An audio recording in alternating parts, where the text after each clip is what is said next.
1 वाटी बेसन पीठ, 1 चमचा तांदळाचं पीठ, पाव चमचा हळद, अर्धा चमचा ओवा, चवीप्रमाणे मीठ व अगदी चिमूटभर सोडा घालून थोडं थोडं पाणी घालून हे बेसन पिठाचं बॅटर तयार करून घ्यायचं।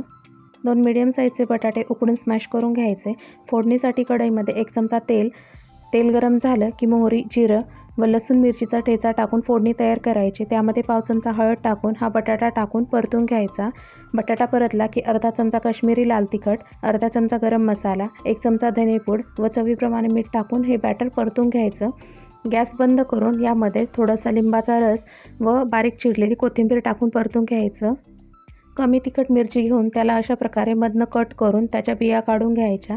हा तयार मसाला थंड झाला की या मिरचीमध्ये भरून घ्यायचा। कढईमध्ये तेल गरम करायला ठेवून ही मसाला भरलेली मिरची पिठामध्ये डिप करून या तेलामध्ये तळून घ्यायची। सेम प्रोसेस रिपीट करून राहिलेली मिरची पकोडे तळून घ्यायचे।